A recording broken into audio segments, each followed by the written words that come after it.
अस्सलाम वालेकुम नाजरीन, प्रोग्राम दूसरा रुख में खुशामदीद। मैं हूं आपका मेज़बान नादिर गुरामानी। नाजरीन, आज हम बात करेंगे कि साल 2023 में सियासत, मईशत और ख़ास तौर पर इंसानी हुकूक़ के हवाले से साल 2023 जो है वो कितना अहम रहा। ख़ास तौर पर अगर हम मुख्तसर बात करें तो 9 मई के अफसोसनाक वाक़यात के बाद हमने देखा कि साबिक़ वज़ीर आज़म को इस्लामाबाद हाई कोर्ट के बाहर से गिरफ़्तार किया गया, जिसके बाद PTI ने एहतजाज की कॉल दी और उस कॉल के बाद जो सूरत हाल पैदा हुई कि मुख्तलिफ जो सीनियर रहनुमा थे PTI के, उनको गिरफ़्तार किया गया, कारकुनान गिरफ़्तार हुए।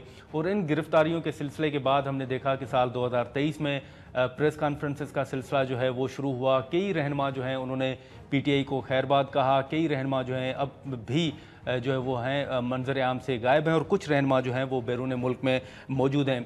हमने देखा कि सिविलियन ट्रायल के ख़िलाफ़ जो सिविलियंस हैं उनका मिलिट्री ट्रायल भी हुआ और जो सिविलियन का मिलिट्री ट्रायल है उसके ख़िलाफ़ हमने देखा कि माजी में सेनेट हो या कौमी असम्बली हो, उसके अंदर बात भी होती रही है और अब भी बहस हुई। लेकिन ये भी देखने को आया कि माजी में जो जमातें इस मामले की मुखालफत करती थीं वो उस तरह मुखालफत करते हुए हमें नज़र नहीं आई। दूसरी जानिब मईशत का मामला भी है कि साल 2023 ख़ास तौर पर मईशत के हवाले से कैसा रहा, अब हुकूमत जो है वो कितना रिलीफ दे सकी आवाम को। इसी के साथ साथ अगर हम देखें तो जो इंसानी हुकूक़ का एक अहम मामला है उसका अगर हम जिक्र करें तो इंसानी हुकूक़ कमीशन ने अपनी सालाना रिपोर्ट में कहा कि पाकिस्तान में गुज़िश्ता अप्रैल से अब तक इंसानी हुकूक़ की खिलाफ वर्जियों में शदीद इजाफ़ा जो है वो देखने में आया है।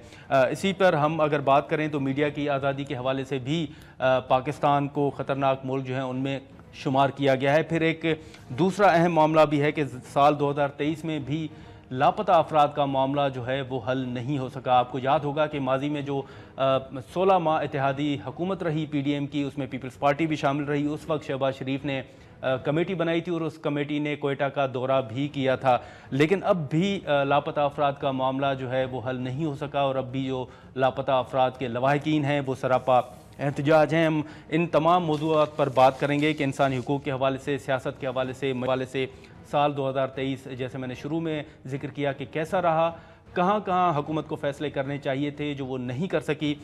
इस हवाले से हम बात करेंगे और गुफ्तगू का आगाज़ करेंगे। हिना जिलानी साहिबा हमारे साथ मौजूद हैं।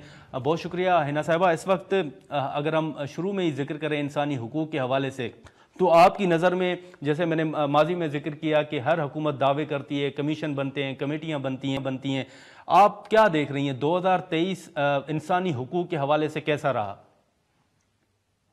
2023 भी मेरा ख्याल है 2022 और उससे पहले बहुत से सालों की तरह यहाँ पर हम इंसानी हुकूक के हवाले से कोई सिचुएशन को बेहतर नहीं देख रहे। और बहुत सी जो इंसानी हुकूक की पामालियाँ शुरू से होती रही हैं वो उसी तरह जारी हैं।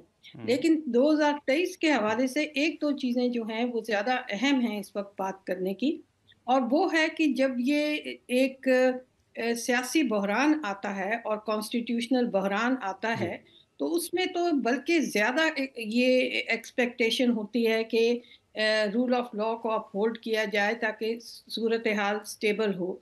यहाँ पर जमहूरी हकूक़ का एक जो सिलसिला है उसकी पामाली तो चलती रही है, और मैं ये समझती हूँ कि ख़ास तौर पे PDM की हुकूमत के आखिरी 2 महीने जो थे उसमें पार्लियामेंट की जो अहमियत और वक़्त है उसको बहुत कमज़ोर कर दिया गया था।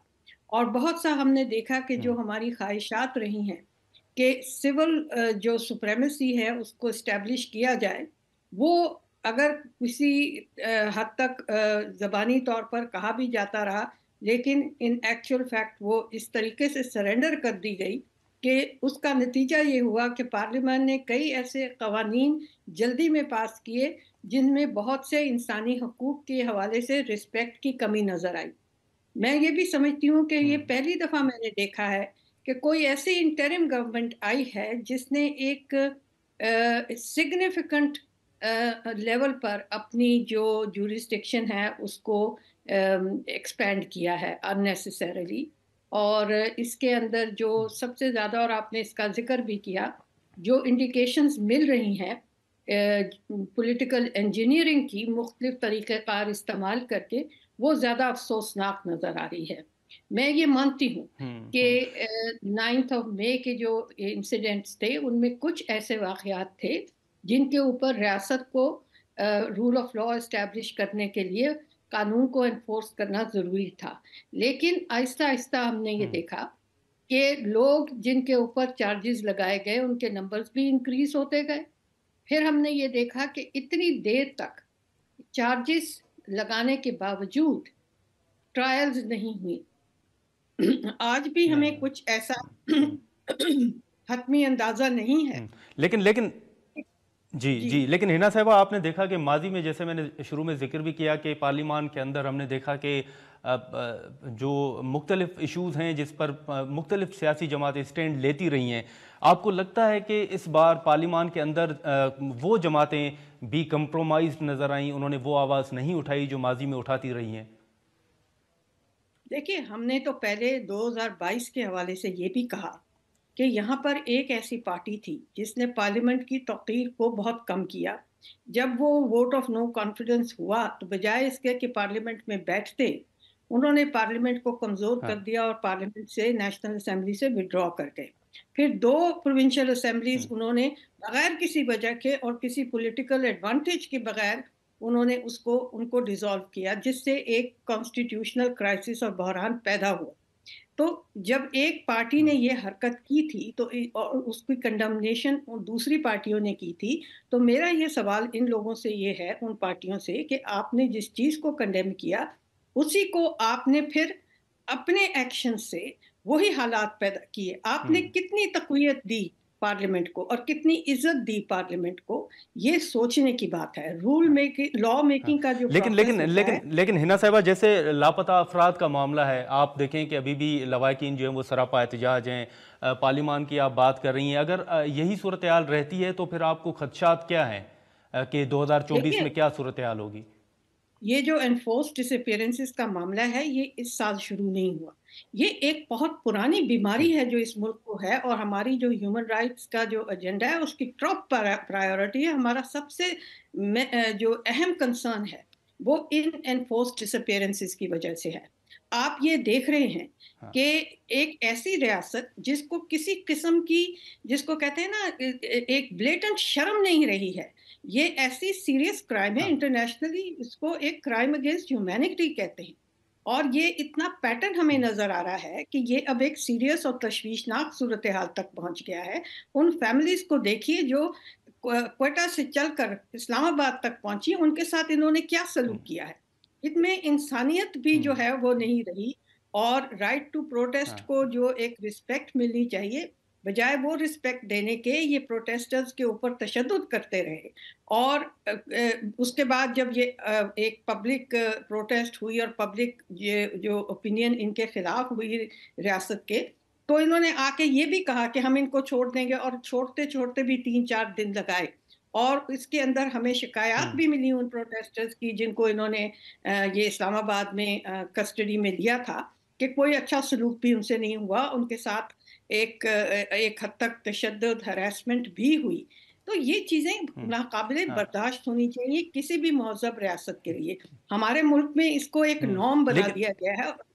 جو پرپیٹریٹرز ہیں وہ باز نہیں آ رہے اس حرکت سے، حالانکہ کئی دفعہ ان کو یہ سمجھایا کہ it is neither in the interest of the security of this country, یا اس ملک کی ایک جو سٹیزنز کے رائٹس کی رسپیکٹ ہے، یہ اس کے انٹرسٹ میں نہیں ہے.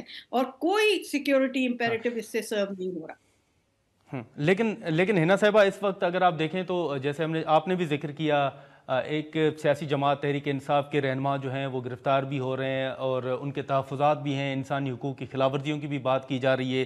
آپ سمجھتی ہیں کہ ان کے نامزدگی فارم کا معاملہ ہو، ان کی گرفتاریوں کا معاملہ ہو، ان کے گھروں پر چھاپوں کا معاملہ ہو، یا کسی نہ کسی جگہ پر، کیا آپ سمجھتی ہیں کہ واقعی ان کے تحفظات درست ہیں اور پی ٹی آئی کے معاملے پر انسانی حقوق کی خلاف ورزیاں ہو رہی ہیں؟ دیکھیے، ان کے جو بھی تحفظات ہیں، میں تو ان کو وکٹمز نہیں سمجھتی، میں تو رول آف لا کو وکٹم سمجھتی ہوں.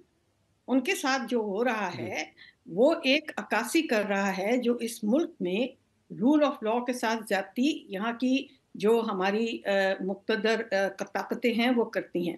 اور یہ سیاستدانوں کا فرض ہوتا ہے کہ اگر کوئی غیر جمہوری طاقت ایسی ہے جو ان کو یہ جو ڈکٹیٹ کر رہی ہے ٹرمز کہ کس طریقے سے इलेक्शंस होंगे और किस तरीके से सियासी जो हकूक हैं वो इस्तेमाल किए जाएंगे, तो ये सियासतदानों की जिम्मेदारी है कि उसके रास्ते में खड़े हों।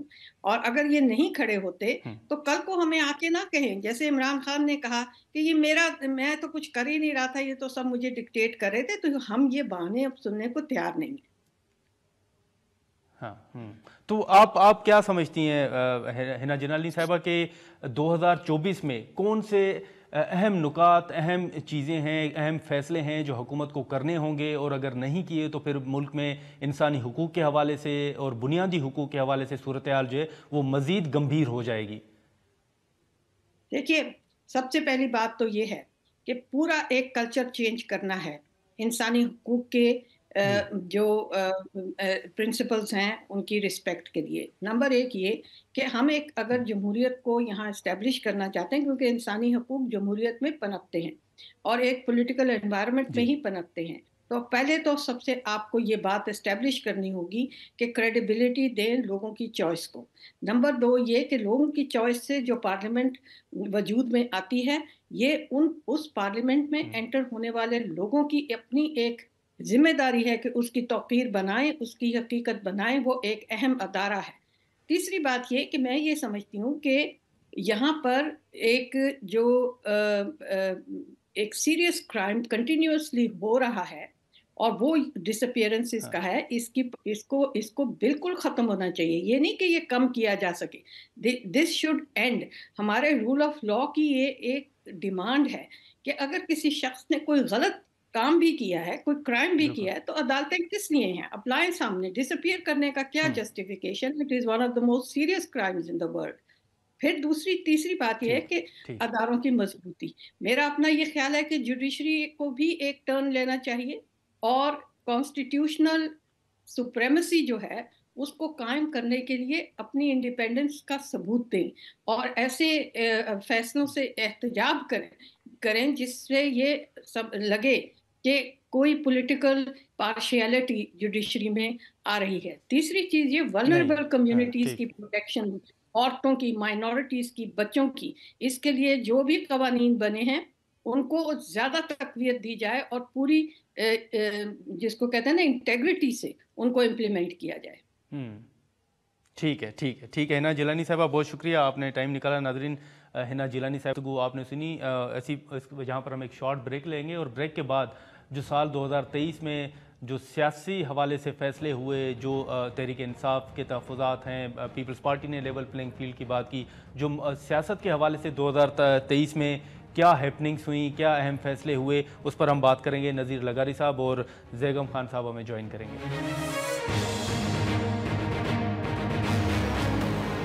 प्रोग्राम में दोबारा खुशामदीद। नाज़रीन, हिना जिलानी साहिबा की गुफ्तगू आपने सुनी। इंसानी हुकूक के हवाले से जो केसेस रिपोर्ट हुए और इंसानी हुकूक की सूरत हाल क्या रही। इसी तरह साल 2023 में अगर हम देखें तो सियासत के हवाले से और सहाफ़त के हवाले से माजी में भी कई तहफ़्फ़ुज़ात और ख़दशात का इज़हार किया जाता रहा है, लेकिन साल 2023 में सहाफ़त के हवाले से अगर हम बात करें तो मुख्तलिफ़ चैलेंजेस जो हैं वो सहाफ़ियों को दरपेश रहे। इसी मामले पर हम बात करेंगे। सीनियर तज्ज़ियाकार नज़ीर लगारी साहब और ज़ैगम खान साहब हमारे साथ मौजूद हैं। बहुत शुक्रिया लगारी साहब और ज़ैगम खान साहब। ज़ैगम साहब, आपसे शुरू करेंगे। इस वक्त मुख्तलिफ़ इशूज़ आपको याद होगा कि माजी में भी ये सवालात उठते रहे हैं सहाफ़त के हवाले से। वैसे मुख्तसरन अगर आपके सामने सवाल रखूँ तो आपकी नज़र में सहाफ़त के हवाले से साल 2023 आपकी नज़र में कैसा रहा? मेरे ख्याल में ये बहुत ही चैलेंजिंग साल था, मुश्किल साल था, प्रोफेशनली भी और जर्नलिस्टिक सेफ्टी के हवाले से भी। मेरे ख्याल है प्रोफेशनली इस लिहाज से चैलेंजिंग था कि पाकिस्तान ने बहुत से एक मुश्किल वक्त, पाकिस्तान की सियासत एक इंतहाई मुश्किल से गुजरी। ऐसे वाक़यात हुए जो हमारी तारीख में कम हुए हैं। पाकिस्तान की मईशत एक बहुत मुश्किल दौर से गुजरी जब हम डिफ़ॉल्ट को हाथ लगा कर आए। पाकिस्तान में दहशतगर्दी की एक नई लहर शुरू हुई। इन तमाम मामलात को समझना, मौसर तौर पर रिपोर्ट करना, ये एक बहुत बड़ा प्रोफेशनल चैलेंज था। फिर दूसरी बात ये हुई कि एक दफ़ा से फिर बदकिस्मती से पाकिस्तान में एक और सियासी प्रोजेक्ट जो है उसका चर्चा हुआ और वो चला। और जब भी ऐसा प्रोजेक्ट का माहौल होता है तो फिर ज़ाहिर है सहाफ़ी दबाव में आते हैं कि वो इंडिपेंडेंटली काम ना करें बल्कि प्रोजेक्ट की हिमायत करें। ये वैसा ही माहौल एक तरह से पैदा हुआ जिस तरह हमने 2018 में देखा था कि जब तब्दीली प्रोजेक्ट का चर्चा था اور تبدیلی پروجیکٹ کے خلاف بات کرنا بڑا مشکل تھا. جب آپ بات کرتے تھے تو آپ کے ساتھ اچھا سلوک جو ہے وہ سوشل میڈیا پہ بھی نہیں کیا جاتا تھا، عمومی طور پر بھی اس میں مشکلات آپ کو درپیش آتی تھیں. تو اس کے علاوہ میں سمجھتا ہوں جب ایسا ماحول ہوتا ہے جو ایک اوورآل جو ایک ایٹماسفیئر بنا ہوتا ہے اس میں اپنی سینٹی برقرار رکھنا، اپنا ایک توازن برقرار رکھنا اور اصولوں کی بنیاد پر رپورٹ کرنا وہ بھی ایک مشکل کام ہوتا ہے. جب سب کہہ رہے ہوتے ہیں کہ جی یہ مکافات عمل ہے، یہ ایسے ہے، تو جو ایک پولرائزڈ ماحول ہے اس میں بھی ایک پروفیشنلزم کو برقرار رکھتے ہوئے اچھی صحافت کرنے کا ایک چیلنج رہا. یعنی انٹرنل چیلنجز بھی تھے جو اچھی صحافت کے چیلنجز تھے، اور ایکسٹرنل چیلنجز بھی تھے جو کام کرنے میں اور صحافیوں کے تحفظ میں رکاوٹ بن رہے تھے. رکاوٹ بنے. لیکن لغاری صاحب اگر آپ صحافت کے حوالے سے بھی ضرور کومنٹ کریں، لیکن اسی کے ساتھ ساتھ آپ کو یاد ہوگا کہ ہمیشہ ایک ٹرم یوز ہوتی ہے، کہا جاتا ہے کہ سیاسی جماعتوں نے کچھ نہیں سیکھا، ماضی سے کچھ نہیں سیکھا. جیسے بیگم صاحب نے تبدیلی پروجیکٹ کا ذکر کیا تو اس وقت بھی یہی سوالات اٹھائے جا رہے تھے کہ سیاسی جماعتوں نے ماضی سے کچھ نہیں سیکھا. 2018 کے بعد جو کچھ ہوتا رہا، آپ سمجھتے ہیں کہ 2023 میں جب پی ڈی ایم کی اتحادی حکومت گئی تو اس کے بعد سیاسی جماعتوں نے کچھ سیکھا ہے آپ کی نظر میں؟ بہت شکریہ.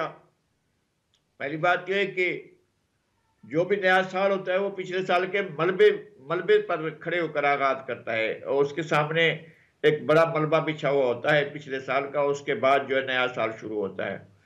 جو یہ سال شروع ہوا تھا جس کے ہم اختتام پر پہنچے ہیں، یہ سال جب شروع ہوا تو ایک عدم استحکام جو ہے ملک کے اندر بہت تیزی سے بڑھ رہا تھا، اور جو لاڈلے بنا کر لائے گئے تھے ان کے لاڈلے پل نے پاکستان کو شدید مشکلات کا شکار کر دیا تھا.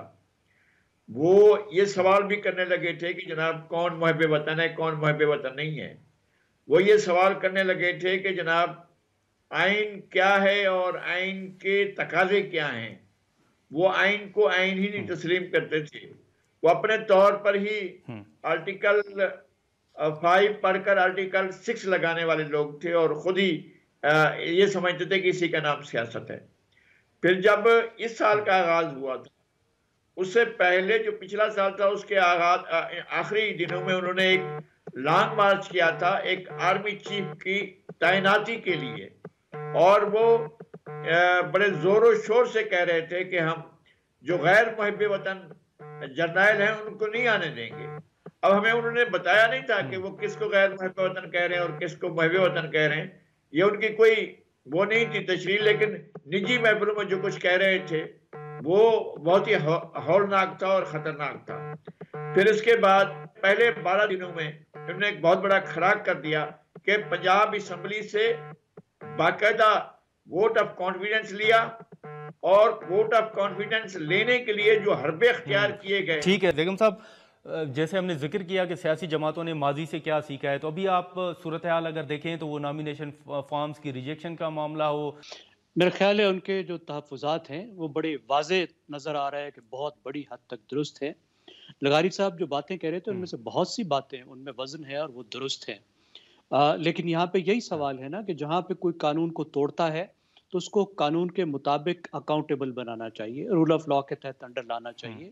یہ تو نہیں کہ آپ کسی کے جو ہیں وہ امیدوار کو اٹھا لیں، یا امیدوار کے ساتھ جو ان کے سپورٹ کرنے والے آ رہے ہیں جنہوں نے لیگلی ان کو وہاں پہ سپورٹ دینی ہے ان کو اٹھا لیں. اس طریقے سے تو کام نہیں چلتا ہے، یہ تو رول آف لا کی نفی ہے. میرے خیال میں یہ چیزیں تو بالکل واضح طور پر نظر آ رہا ہے کہ ایک دفعہ پھر جو ہے وہ پلینگ فیلڈ جو ہے ایک لیول پلینگ فیلڈ ایک سیاسی جماعت کو ڈینائی کیا جا رہا ہے. اب دوسری بات جو آپ کہہ رہے ہیں کہ کیا سیاستدانوں نے کچھ نہیں سیکھا ہے، میں تھوڑا سا اس کو پھیلاؤں گا. میں کہوں گا پاکستان کی جو پوری پار الیٹ ہے، جو طاقت کی اشرافیہ ہے، اس کی ایک سائڈ سیاستدان ہے اور دوسری سائڈ ہماری ریاستی اشرافیہ. ریاستی اشرافیہ سے مراد وہ لوگ ہوتے ہیں جو اسٹیٹ میں کام کرتے ہیں، اس میں سول بھی، اس میں ملٹری بھی، جس کے پاس طاقت رہی ہے. کیونکہ ان سب کا اختیار رہا ہے، اس کا نتیجہ یہ ہے کہ ہم ایک سائیکل میں پھنسے ہوئے ہیں، ہم دائروں کا سفر کر رہے ہیں، آگے بڑھنے کا نام نہیں لے رہے. ہماری سیاست بھی پھنسی ہوئی ہے اور اس کے نتیجے میں ہماری معیشت بھی پھنس گئی ہے. تو یہ سال اگر آپ دیکھیں تو واضح طور پر آپ کو لگے گا کہ جو سال ہر سال سے ہم جن مشکلات میں پھنسے ہوئے ہیں، جن سیاسی اور جمہوری پرابلم میں پھنسے ہوئے ہیں، ساتھ ساتھ جن معاشی مسائل میں پھنسے ہوئے ہیں، وہ سب آپ کو نہ صرف دہراتے ہوئے نظر آئے بلکہ وہ زیادہ طاقت کے ساتھ واپس آتے ہوئے نظر آئے. تو ایسا لگتا ہے کہ جیسے پاکستانی قوم جو ہے وہ اس وقت کسی دلدل میں پھنس گئی ہے. تو ہمیں اس سے باہر نکلنا ہوگا، ان مسائل کا دیر پا حل نکالنا ہوگا، سیاسی اور جمہوری طور پر بھی اور اس کے ساتھ معاشی طور پر بھی. میرا خیال ہے پاکستان کی پاور ایلیٹ کو بڑے کچھ جرت مندانہ فیصلے کرنے ہوں گے، اپنے نیرو انٹرسٹ سے نکل کر ملک کے لانگ ٹرم فیوچر کو دیکھتے ہوئے ایک نئے ویژن کے ساتھ ملک کو ڈرائنگ بورڈ پر لانا ہوگا. اب معاملہ یہاں تک پہنچ گیا ہے کہ ورلڈ بینک کا کنٹری ڈائریکٹر آپ کو سمجھا رہا ہے، ایسی باتوں پر وہ گفتگو نہیں کیا کرتے، اور کوئی ایک بات نہیں ہے جس کو آپ جھٹلا سکیں کہ وہ غلط کہہ رہا ہے، وہ اب آپ کو ایک آئینہ دکھا رہا ہے. جی ہاں بالکل. تو لغاری صاحب، اگر آپ کو یاد ہوگا کہ ماضی میں پارلیمان کے اندر جو مسلم لیگ نون کا بیانیہ تھا، جو پیپلز پارٹی کا بیانیہ تھا، جو بلاول بھٹو کے تحفظات تھے، آپ سمجھتے ہیں کہ جو اتحادی حکومت رہی، اتحادی حکومت کے بعد دونوں جماعتیں اپنے نظریے سے پیچھے ہٹی ہیں، اور آپ کو لگتا ہے کہ ان کو نقصان ہوگا اس نظریے سے پیچھے ہٹنے کا یا کمپرومائز کرنے کا؟ نہیں، مجھے یہ بات سمجھ میں نہیں آتی ہے کہ ایک سیاسی جماعت کو یہ الاؤ کیا جائے، پہلے پورے مواقع دیے جائیں اور اس کی پرورش کی جائے اور اس کو ہر لحاظ سے سارے میدان صاف کر کے اس کو کہا جائے کہ اب آ جاؤ ملک پر قبضہ کر لو اور تمہارے لیے میدان کھلا ہوا ہے، اور پھر اس کے بعد جب وہ اپنے ہی اعمال کی وجہ سے گر پڑے تو پھر ہم اس کے چیمپئن بن کر آ جاتے ہیں، ہم کہے او بھائی اس کے ساتھ یہ ظلم کیوں ہو رہا ہے. نہیں ہونا چاہیے، بالکل نہیں ہونا چاہیے. لیکن ماضی میں بھی ہم سب کو اسی طرح کہنا چاہیے تھا. یہ کیوں پھانسی پر چڑھا رہے ہو ایک شخص کو؟ کیا ہو گیا ہے آپ کو؟ ہمیں سب کو کہنا چاہیے، کیا آپ لوگ اپنے لاڈلے پال رہے ہو، اپنے گملوں میں اڑگا رہے ہو؟ یہ کون سے لوگ ہیں یہ جن کو سیاست میں لا رہے ہو؟ ہمیں اس وقت بھی بات کرنی چاہیے تھی. ہمیں اس وقت یہ بات کرنی چاہیے تھی جب لاڈلوں کو پال کر میدان میں لا کر ہموار کر کے سب کو سیاسی عمل کو تھبوتاش کر کے تہس نہس کر کے. نہیں، لیکن لغاری صاحب، اب تو بلاول صاحب کہہ رہے ہیں نا کہ اب لاڈلا کوئی اور ہے، تو پھر معاملہ تو وہی ہے کہ ماضی میں کوئی اور تھا، اب کوئی اور ہے. ماضی میں انہوں نے بات نہیں کی، اب وہ بات کر رہے ہیں. ہوں کہ ان کو بھی پتہ نہیں چلتا ہے کہ کون لاڈلا ہے کون لاڈلا نہیں ہے. یہ سمجھ رہے ہوتے ہیں کہ الف لاڈلا ہے، حالانکہ بے لاڈلا ہوتا ہے. وہ سمجھ رہے ہیں کہ بے لاڈلا نہیں ہے، جیم لاڈلا ہوتا ہے. ابھی نہیں پتہ چل رہا ہے کہ کون کس کا لاڈلا ہے. اور یہ جو کچھ بھی ہو رہا ہے، میں پہلے بھی یہ کہہ رہا تھا کہ جس نے 12 جنوری کو سارا سسٹم لپیٹ کر رکھ دیا اور پنجاب اسمبلی ختم کر دی ووٹ آف کانفیڈنس لینے کے بعد، جس نے سرحد اسمبلی ختم کر دی، اب بھی لاڈلا وہی ہے. اب بھی وہ شکایتیں کر رہا ہے اس لیے کہ سسٹم یہ چاہتا ہے کہ اس کی پاپولرٹی اتنی اوپر چلی جائے کہ جناب پھر لوگ الیکشن نہ مانے، اللہ فیصلہ باہر آ جائے. اور یہ اقدامات ایسے کر رہے ہیں. گرفتار کریں ان لوگوں کو جو لوگوں کے کاغذات چھین رہے ہیں، گرفتار کریں ان لوگوں کو جنہوں نے شاہ محمود قریشی کے ساتھ بد تہذیبی کی اور غلط طرز اختیار کیا ہے. یہ کیا بات ہوئی؟ ادھر بھی چلتے ہیں جناب شیخ، ادھر بھی ہیں، اور آپ ان کے لیے بھی کام کر رہے ہوتے ہیں، ان کے لیے بھی کام کر رہے ہوتے ہیں. ایکچولی اس وقت سسٹم جو ہے وہ اس کی سروس کر رہا ہے جس کو وہ لاڈ سے پیار سے پال کر اقتدار میں لائے تھے، جو نہیں چلا تھا. پھر اس کے لیے ہائبرڈ رجیم کے ذریعے جو ہے وہ چاہتے ہیں کہ یہ دوبارہ بحال ہو کر آئے، دوبارہ عزت حاصل کر کے آئے اور پھر اس سسٹم کو اسی طرح چلا جائے. نہیں چل پائے گا یہ سسٹم اس طرح سے. یہ اسی طرح سے چلانے کا اگر سلسلہ جاری رہتا ہے کہ گھما پھرا کر کسی نہ کسی طریقے سے، اب پہلے اس کو طاقتور ظاہر کیا جاتا، اب اس کو مظلوم ظاہر کیا جا رہا ہے. سب مل کر ہم اس کو مظلوم کریں، یار اس کے ساتھ زیادتی ہو رہی ہے، بھائی اس کے کاغذات مسترد ہو رہے ہیں، بھائی اس کے لوگوں کے کاغذات چھینے جا رہے ہیں، بھائی اس کے وزیر خارجہ کو جو ہے اس کے ساتھ تو بڑی بدتمیزی ہو گئی ہے. یار خدا کے واسطے یہ سارا کچھ اس لیے کیا جا رہا ہے کہ کل وہ کھڑا ہو کر یہ جب کہے گا کہ سارا سب کچھ غلط ہے، میں ٹھیک ہوں، وہ پھر آ کر ہر چیز کو الٹ پلٹ کرنے کی بات کرے گا تو پھر سب اس کے ساتھ کرے گا. یار دیکھو اوہو یہ کیا آ گیا ہیرو. میں کہتا ہوں سسٹم بند ہونا چاہیے. ٹھیک ہے نذیر لغاری صاحب، آپ کا، زیگم خان صاحب آپ کا سر بہت شکریہ، آپ نے ٹائم نکالا. ناظرین یہ شارٹ بریک لیں گے اور بریک کے بعد جو معیشت کے حوالے سے جو حکومت کو چیلنجز درپیش رہے پورے سال کے دوران اور کیا اہم فیصلے تھے جو حکومت کو کرنے چاہیے تھے اور نہیں کر سکی، اس تمام صورتحال پر ہم بات کریں گے اس بریک کے بعد.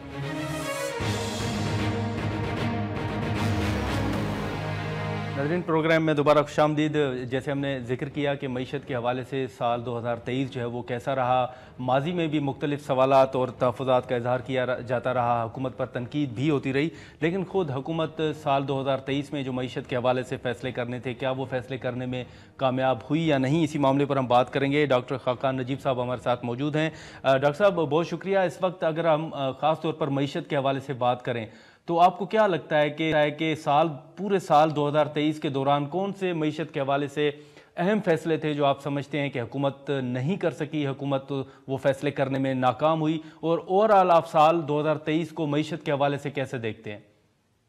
So now that let me divide the 2023 into two halves. पहले 6 माह और फिर नेक्स्ट 6 माह। पहले 6 माह हमने IMF के प्रोग्राम में स्ट्रगल किया, कभी गए फिर छोड़ दिया, एंड पाकिस्तान के रिजर्व्स गिरे, पाकिस्तान की इन्फ्लेशन बढ़ी, पाकिस्तान की जो शरह नमू यानी कि ग्रोथ थी वो नेगेटिव हो गई। So you know it was a tough first 6 months। और पाकिस्तान में आपको याद है एक वक्त पे ऐसी गुफ्तगू शुरू हो गई थी कि क्या हम अपने एक्सटर्नल सेक्टर डेट पे डिफॉल्ट ना कर जाएं या हम अपनी पेमेंट्स ना कर सकें। सो कुल्ली के कहा जा सकता है कि that was a difficult time. फिर उसी हुकूमत ने IMF के साथ प्रोग्राम साइन किया और पाकिस्तान ने जुलाई ऑनवर्ड्स ये देखा कि ज़र मुबादला के ज़खायर $3 अरब से नीचे चले गए थे, वो वापस आए $8.7 अरब पे। उसके बावजूद हम जो चीज़ नहीं संभाल सके वो ये है कि हमारी इन्फ्लेशन जो है वो आज भी बढ़ी हुई है, और उसमें एक्सटर्नल फैक्टर्स भी हैं। हमारे मालियाती खसारे का भी बहुत बड़ा हिस्सा है, हमारे फ्लड्स का भी हाथ है। इन सब चीज़ों को और लॉन्ग टर्म जो सब चीज़ें हैं जैसे हमारी पैदावारी सलाहियत, उनका सब का हाथ है। सो एक तो मैं कहूँगा कि हम इन्फ्लेशन पे इतने कामयाब नहीं हो सके। एक्सटर्नल प्रोग्राम यानी कि फंड का जो प्रोग्राम है IMF का, उसने तकवीत दी और उससे हमारी कुछ जो रिफॉर्म्स थे वो हुए, कुछ हमारा मालियाती खसारा संभलना शुरू हुआ, albeit still at a higher level. हमारा जो एक्सटर्नल का खसारा है वो पहले 5 माह का डेटा हमें ये दिखा रहा है कि वो थोड़ा सा संभल गया है, और पिछले जो चंद साल गुजरे जिसमें ये खसारा बढ़ा हुआ था, हमने अपनी इकोनॉमी को पर स्लो करके यानी कि इंपोर्ट्स को तोड़कर हमने ये कोशिश की है कि हमारा जो मालियाती खसारा, हमारा जो करंट अकाउंट का खसारा है वो कम हो जाए, और वो ऐसा हुआ है। हमारी एग्रीकल्चर कुछ बेहतर हुई है, it has recovered, so that's another positive sign in the economy.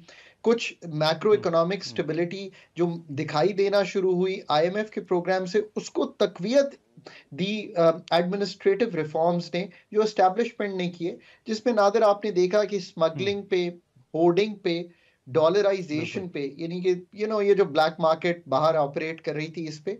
और एक बहुत लंबा मसला था, मैं 10 साल से ही कह रहा हूँ कि ये अफगान ट्रांजिट ट्रेड के एग्रीमेंट को देखिए, उसको देखा गया, उस पर कुछ 10% सेस लगाया गया, ये देखा गया कि ये चीजें पाकिस्तान में ना बिकें, सो उससे भी एक इम्पैक्ट आया। लेकिन डॉक्टर साहब, इसी के साथ साथ आपको याद होगा कि सीपेक के हवाले से बड़ी बहस होती रही है, माजी में भी डॉक्टर साहब सीपेक का मामला उठता रहा है। आप समझते हैं कि इस साल में हुकूमत ने कोई सीपेक की तरफ तवज्जो दी, या उस मामले पर कोई बेहतरी आई, या आगे आ सकती है?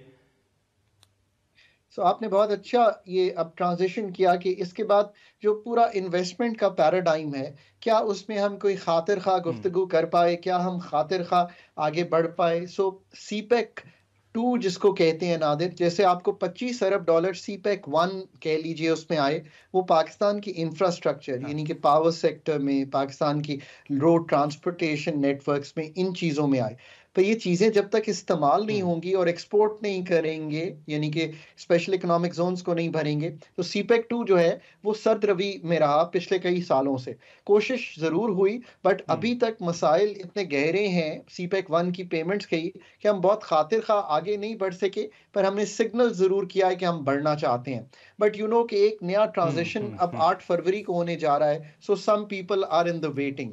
पर एक चीज़ और हुई नादिर कि आपने $25 अरब के UAE के साथ नए मुआहदे MOU साइन किए। मैं सिर्फ इन्वेस्टमेंट के पॉइंट ऑफ व्यू से ही बात कर लूं, SIFC का कयाम अमल में आया, पिछली गवर्नमेंट करके गई, एस्टैब्लिशमेंट उसमें एक कोशिश कर रही है। आपने चूंकि इन्वेस्टमेंट का पूछा कि नए इन्वेस्टमेंट रेकोडेक में, माइंस एंड मिनरल्स में, ऑयल सेक्टर में लाई जा सके, ये एक कोशिश जो है उसकी तरफ हम आगे बढ़े।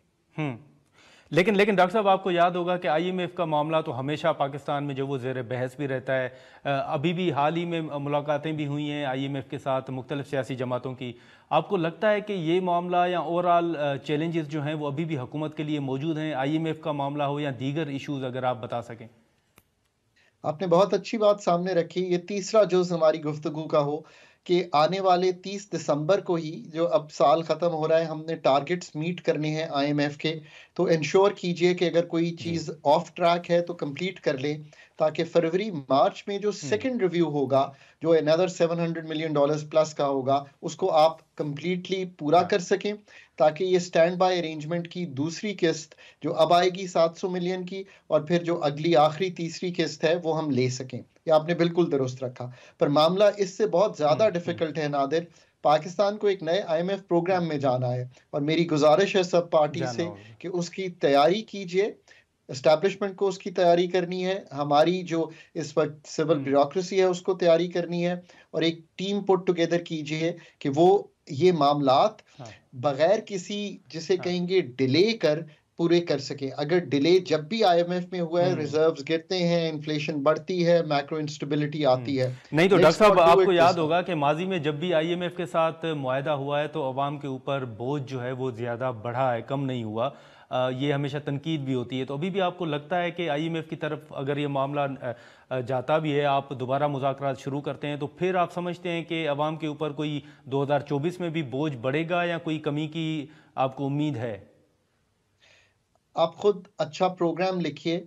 आप ऐसा प्रोग्राम लिखिए कि जिसमें जो कंसेशंस और एग्जेम्पशंस अमीर तबके के पास हैं, जो मराहत अमीर तबके को दी हुई हैं, जो हमने टैक्स में collection real estate, retail, agriculture से नहीं की, होलसेल से नहीं की, अगर ये सब काम करेंगे तो बोझ तो पड़ेगा एडजस्टमेंट्स का, पर बोझ किसने बर्दाश्त करना है, इस दफ़ा ये तय कर लेते हैं कि वो बोझ जो है वो उस तबके ने बर्दाश्त करना है, उस 5% ने जो सख्त रखता हो, और 95% को शील्ड भी करें, और बेनज़ीर इनकम सपोर्ट प्रोग्राम कहें उसको, उसके ज़रिए से बहुत हम टारगेटेड सब्सिडी दे सकें, और ये स्ट्रक्चरल प्रोग्राम हो ताकि 1-2 साल में नई नौकरियां पाकिस्तान में बढ़ें, ताकि जो यूथ आ रही है या जो लोग घर बैठे हैं, ताकि अनएम्प्लॉयमेंट जो है उसको टारगेट कर सकें। याद रखिए कि लोगों तक पैसे पहुंचाना is an income support Nadir. लोगों की जिंदगियां बदलना इज अबाउट इन्फ्लेशन और कॉस्ट ऑफ डूइंग बिजनेस को कम रखना। ये दो काम तब होंगे जब आप तय कर लेंगे पाकिस्तान में कि पाकिस्तान के टैक्सेशन को भी सही करेंगे, ग्रोथ आर्किटेक्चर को भी सही करेंगे। ये वो 5 साल डिफिकल्ट काम हैं जो आने वाली हुकूमत ने करने हैं। क्या वो इसके लिए तैयार हैं या नहीं, ये उनके मंशूर को देखकर बताया जा सकता है।